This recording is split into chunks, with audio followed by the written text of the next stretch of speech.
ہمارے معاشرے کے جو اصلی اور حقیقی پریزاد ہیں انہیں یہ بات سمجھ لینی چاہیے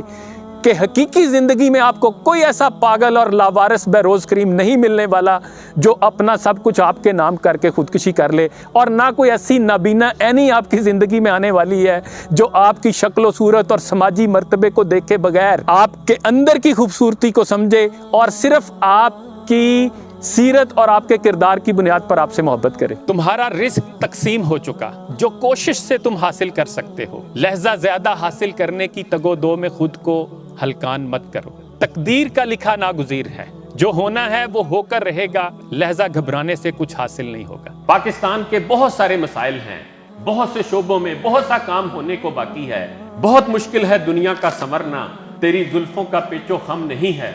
لیکن میں نے اور آپ نے دیکھنا یہ ہے کہ ہم نے اپنے حصے کا کام کیا۔ جس نے دوسروں کو پسند کیا وہ پسند کیا گیا، جس نے دوسروں کی بھلائی چاہی اس کا ضرور بھلا چاہا جائے گا۔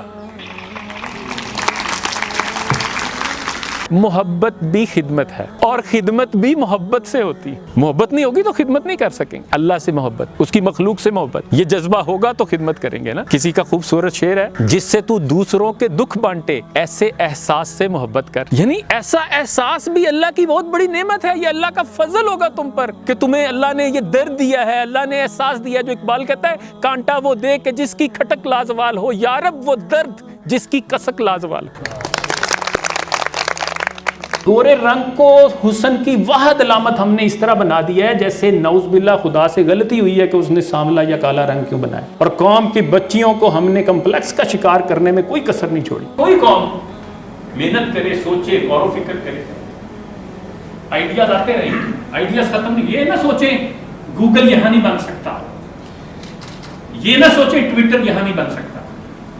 ممکن ہے، کہتے ہیں an idea can change the world۔ میں ناشتہ کرنے جاتا تھا تو ایک شخص رش میں آتا اور بیٹھ کے ناشتہ کرتا اور اٹھ کے بغیر پیسے دیے چلا جاتا، تو میں نے جب اس کو نوٹ کیا تو ایک دن میں نے اسی موقع پہ ناشتہ پوائنٹ والے کو کہا کہ بھئی یہ بندہ ایسے آتا ہے رش میں اور رش کا فائدہ اٹھا کر بغیر پیسے دیے نکل جاتا ہے۔ اس نے کہا بھئی بات یہ ہے کہ یہ وہاں گلی کے کونے پہ بیٹھا ہوتا ہے، پھر جب رش لگتا ہے تو